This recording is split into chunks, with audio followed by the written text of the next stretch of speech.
Dans cette leçon, nous allons voir les différents types de problèmes que l'on peut poser à partir des réactions équilibrées. Alors le premier type, c'est celui où on donne la constante d'équilibre et une concentration à l'équilibre. Et grâce à la constante, on va pouvoir calculer les autres concentrations à l'équilibre. Donc si on prend ici l'équilibre entre le dioxyde d'azote et puis le tétraoxyde de diazote, donc la constante d'équilibre produit divisé par réactif, donc concentration à l'équilibre, ne pas oublier le coefficient 2 au carré ici. Et donc on vous donnerait ce qu'elle vaut, par exemple 1,15 ici. Et ensuite, donc, grâce à cela, si vous connaissez la concentration, l'une des deux concentrations à l'équilibre, ici on vous dit 0,05 mol par litre, eh bien à ce moment-là, vous allez résoudre une équation pour trouver la concentration à l'équilibre manquante. Dans le deuxième type de problème, on va vous donner les concentrations initiales et vous allez pouvoir à l'équilibre et vous allez calculer la constante. Donc ici, vous avez l'hydrogénation de l'éthine en éthène.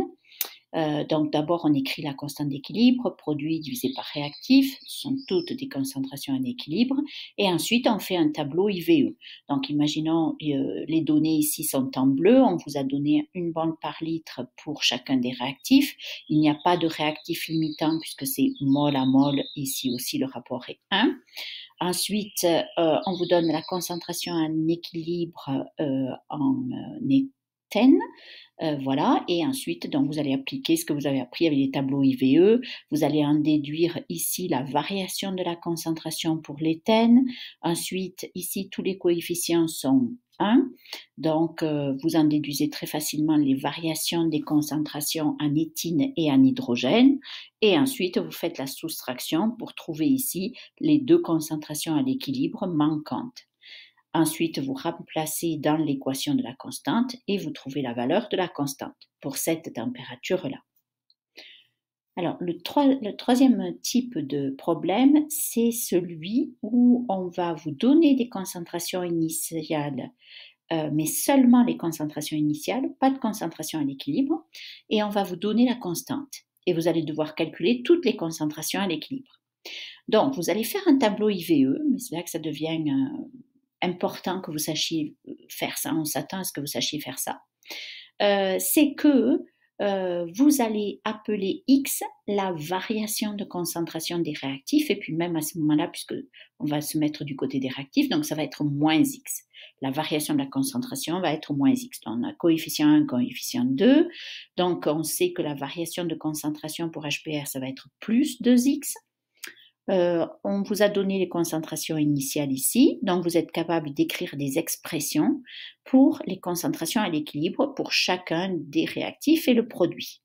Et ensuite, vous allez porter ces expressions dans la constante d'équilibre que l'on vous donne. Rappelons les données, c'est concentration initiale et constante d'équilibre.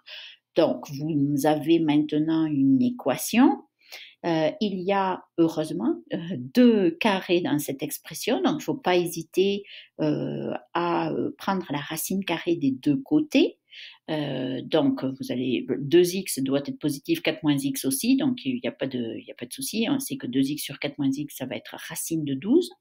Et ensuite, vous allez résoudre ça comme une équation du premier degré, tout à fait normalement. Vous pouvez faire produit croisé, développer, regrouper les termes en x, factoriser et trouver la valeur de x. Et cette valeur de x, vous allez la reporter ici dans les expressions des concentrations à l'équilibre pour trouver chacune des concentrations à l'équilibre. Donc, dans la réalité, on va dire, qu'est-ce que fait un chimiste quand il a affaire à une réaction équilibrée? Bien, il va effectivement aller chercher K, la constante, et s'il connaît si la constante est dans les livrets de données ou dans les tables de valeurs, bien super. Et ensuite, il va déterminer ses concentrations à l'équilibre en fonction des concentrations initiales qu'il a obtenues. Donc, ou plutôt dont il est parti. Donc voilà les trois types de problèmes sur les constantes d'équilibre.